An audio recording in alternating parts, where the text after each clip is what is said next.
कथा में ही आपको श्री कृष्ण का दर्शन हो जाएगा, कथा में ही आपको कृष्ण ही मिल जाएंगे। यदि हनुमान बनकर ही कथा सुने। कथा जो है ये मनोरंजन कार्यक्रम नहीं है, समझ गए। जैसे कोई नाचने वाला नाचने वाले को बुला करके रात भर नचाया, ये इस टाइप का कार्यक्रम नहीं है, ये आत्मरंजन कार्यक्रम है। ये मंच है, मंच माने मचान, मंच शब्द का अर्थ क्या है? मचान। ये लकड़ी का मंच नहीं है, आपका बुद्धि का मंच, आपका विवेक का मंच है। आपके मन को लगाने के लिए इसको ऊंचा किया गया। आप 4 घंटा फिल्म देखो, सोते समय में फिल्म का चित्र याद आएगा। 4 घंटा क्रिकेट देखो, सोते समय में क्रिकेट खिलाड़ी का याद आएगा। 4 घंटा किसी नाचने वाले को देखो तो सोते समय वो आपको याद आएगा। और 4 घंटा भागवत सुन करके जाएंगे तो सपने में भी भागवत याद आएगा। कल दिन भर जागेंगे तो आपकी मन भागवत के मंच में रहेगा। कोई भी काम करेंगे, रोटी बनाएंगे, दुकान में जाएंगे तो भी मन भागवत में रहेगा। 12 तारीख के बाद में भागवत पंडाल उखड़ जाएगा, हम भी चले जाएंगे तो भी आपका मन भागवत में रहेगा। और मरते समय में भागवत का याद आएगा तो भागवत धाम को प्राप्त होंगे। क्यों? व्यक्ति जिस चीज को सुनेगा, जिस चीज को देखेगा, वही चीज इसको बार बार याद आएगा मरते समय में। इसलिए आपके मन को भगवान में लगाने के लिए ये कृष्ण जन्माष्टमी पर्व पर ये कथा रखा गया।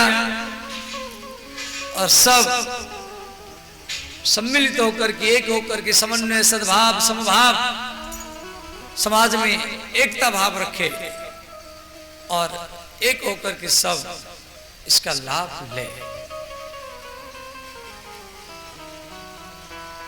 तो भागवत कैसे सुनना चाहिए, इसके लिए एक अध्याय दिया गया है। भागवत में निमंत्रण पत्र लिखना चाहिए। हम सब बेहटा ग्रामवासी कृष्ण जन्माष्टमी पर यहाँ भागवत कथा बैठाएं, आप यहाँ करी कथा श्रवण करें। अच्छे व्यक्तियों के पास से निमंत्रण भेजे। समाज में जो अच्छे व्यक्ति हैं उनके पास में जा करके निमंत्रण दे, बच्चों के द्वारा नहीं दे। भागवत में दिया गया है निमंत्रण लिखने की तरीका। नावकाशम कदाचित, यदि कथा सुनने के लिए समय नहीं है तो दिन मात्रम तथापितु, कम से कम एक दिन आकर कथा सुने। यदि एक दिन भी समय नहीं है तो क्षण अत्रैव सुदुर्लभा, कैसे भी घूमते फिरते टहलते हुए इसी स्कूल के मैदान में आकर के एक क्षण आकर के कथा में बैठ जाए, वो एक क्षण आपको भगवान में मिला देगा, वही क्षण। और सबके घर में भागवत रामायण गीता होना चाहिए। देखो, भागवत हो, रामायण हो, गीता हो। भागवत 200 रुपया मिल जाता है, 50 रुपया में रामायण मिल जाता है, 5-10 रुपया में गीता मिल जाता है। ये हमारा जीवन मुक्त ग्रंथ है और ये भगवान से मिला देता है।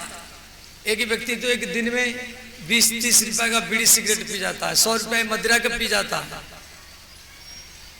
कई 100 रुपया मोबाइल देखने में भी लगा देता है, परंतु 5-10 रुपया में गीता रख नहीं सकता। देखो, हर रोज एक अध्याय पाठ करना चाहिए। एक अध्याय नहीं तो एक श्लोक पाठ करो। कोई बोलेगा बाबा हमारे पास समय नहीं है तो आधा श्लोक पढ़ो। कोई बोलेगा वो भी समय नहीं है तो एक 1/4 श्लोक पढ़ो। कोई कहा नहीं हमारे पास बिल्कुल समय नहीं है भागवत रामायण गीता पढ़ने के लिए, तो व्यास जी लिखे बिल्कुल पढ़ो मत। एक काम करो, सोनवर्षा के बाजार से या सहरसा मधेपुरा से किसी गीता प्रेस की दुकान से एक भागवत खरीद करके तो घर में रखो, या रामायण गीता तो घर में रखो, सिर में रखो। दर्शनात् पाप नाशिनी, केवल दर्शन करने से पाप नष्ट हो जाता है। परंतु बहुत व्यक्ति है जिनके घर में भागवत रामायण गीता नहीं है, वो दर्शन क्या करेंगे। तो श्री कथा सुनने वाला का भीतर में श्रद्धा होना चाहिए और बोलने वाला का भीतर में विश्वास होना चाहिए। भागवत कथा किस किस जगह में नहीं होता है इस श्लोक में दिया गया है। देखो, भागवत कथा एक तो स्वर्गलोक में नहीं होता है, दूसरे में वैकुंठ में नहीं होता है, इसलिए हनुमान जी नहीं गए। कैलाश में नहीं होता है, इसलिए श्री भगवान महादेव अमरनाथ गुफा के। थोड़ा विचार करो, जो भागवत कथा स्वर्गलोक में नहीं, स्वर्गे सत्ये च कैलाश वैकुंठे नास्ते मृषः, स्वर्गलोक में, कैलाश में, वैकुंठ में, ब्रह्मलोक में, सत्यलोक में भागवत कथा नहीं, और वो भागवत कथा आपके बैठ धाम में हो रहा है। इस बात का हम बड़ा भाग्य है जी। कम से कम हम भागवत कथा श्रवण करें, और भागवत के बीच में कीर्तन होना चाहिए। जो हर गांव गांव में कीर्तन मंडल है, और ये कीर्तन मंडल को पहले भगवान कृष्ण ही शुरू किए थे। तो भगवान कृष्ण के कीर्तन मंडल में 10 व्यक्ति है, उनका नाम भी भागवत में दिया गया है। प्रहलाद तालधारी, भगवान कृष्ण का प्रथम भक्त प्रहलाद, जो तबला बजाते थे। कृष्ण के कीर्तन मंडल का प्रथम सदस्य प्रहलाद, जो तबला बजाते थे। तबला संगीत में, संगीत एक देवी है और बजाने वाला उसका चरण है। तो कौन सा ताल में कीर्तन होना चाहिए ये प्रहलाद जी बताते थे। संगीत में ताल होते हैं, 3 ताल, 4 ताल, आदि ताल, 14 मात्रा, 10 मात्रा, 12 मात्रा, 6 मात्रा, 8 मात्रा, 3 मात्रा, ये सब अलग अलग ताल होता है जो भागवत में सब दिया गया है। प्रहलाद तालधारी, जैसे 3 ताल है, 3 ताल जो होता है ये होता है 4 चरण का, 16 मात्रा का होता है। धा दिन दिन दा, धा दिन दिन दा, ता दिन दिन दा, धा दिन दिन दा। इसका 2 लय है, एक विलंबिक लय और एक द्रुत लय। अब उसको आप तबला की आवाज पर सुने।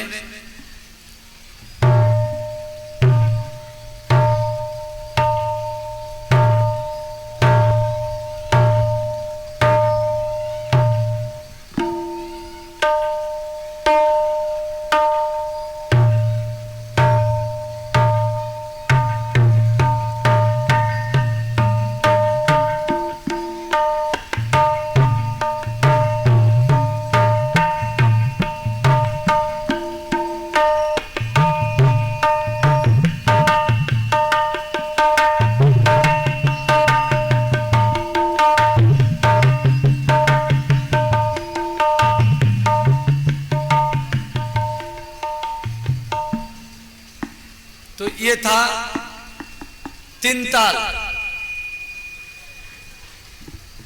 दूसरा है 14 मात्रा, धीना धीना, धी धीना, तीना तीना, ती तीना। इसको बोलते दीपचंदी। धीना धीना, धी धीना, तीना तीना, ती तीना।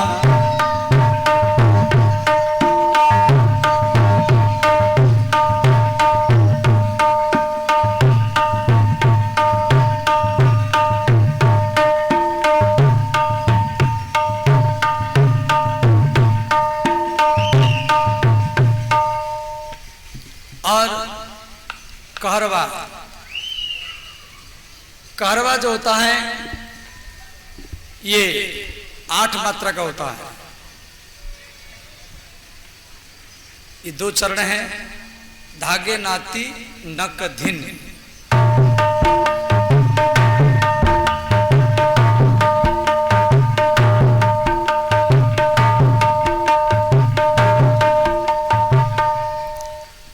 छह मात्रा का ताल जिसको बोलते दादरा, ये 6 मात्रा का होता है। धा धी ना धा ती ना धा धी ना धा ती ना।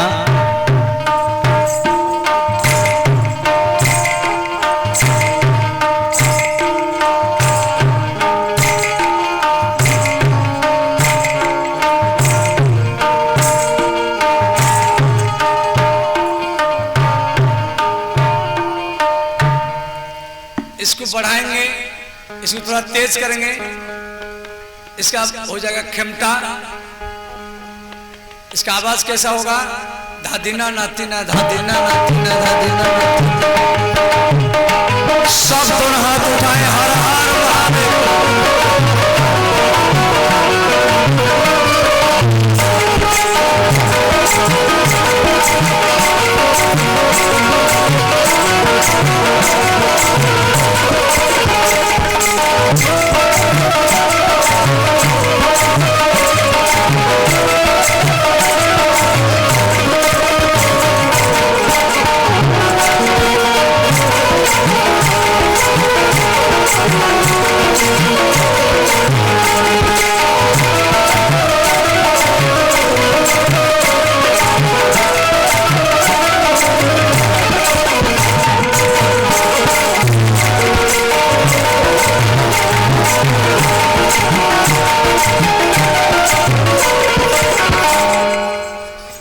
तो प्रहलाद तारधारी, प्रहलाद जी तबला बजाते थे और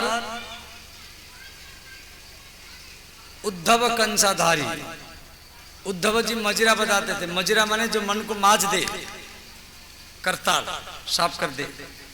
वीणाधारी सुरर्षि, सुरर्षि माने नारद, नारद जी वीणा बजाते थे। चौथा नंबर सदस्य अर्जुन, अर्जुन रागों के ज्ञाता, किस समय में कौन सा राग चलना चाहिए। जैसे सुबह का प्रथम प्रहर का राग यमन राग, निरेशा निरेगा आ मपा मपा गारे निरेशा। जैसे शिवरंजनी राग रात्रि के मध्य रात्रि में, रात्रि 12 बजे राग चलता है। सारे गा पा धा सा सा धा पा गा रे सा।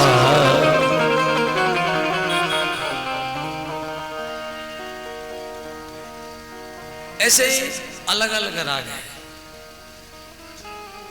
भैरव राग, भोपाली राग, मालकुश राग, वृंदावन सारंगी राग, कावेरी राग, गोदावरी राग, मेघमल्लार राग, दीपक राग। माने जो रागों को जानता है वो समझ जाएगा, हर व्यक्ति समझ नहीं पाएंगे। तो किस समय में कौन सा राग चलाना चाहिए ये अर्जुन कराते थे। इंद्रवाद्य मृदंगम, इंद्र मृदंग बजाते थे। जय जय शुक्रा कीर्तने ते कुमारा, कीर्तन के बीच में जयकार कौन लगाएगा? तो सनकादि मुनि, ये सनक, सनंदन, सनातन, सनत कुमार, ये 4 भाई, ये कीर्तन के बीच में जय हो जय हो जय हो जय हो इस प्रकार बोलते थे। जयकार लगाने से क्या फायदा है? देखो 18 पुराण को, 18 पुराण में 4 लाख श्लोक है।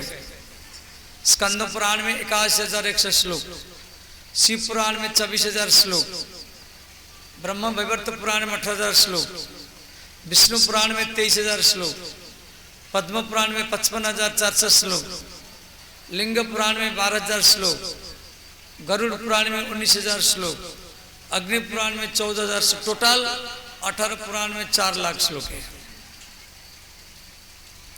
तो 4 लाख श्लोक को और वेदों को, रामायण को अध्ययन करो, जितना लाभ मिलेगा, एक बार जयकार बोलने से इतना लाभ मिल जाता है।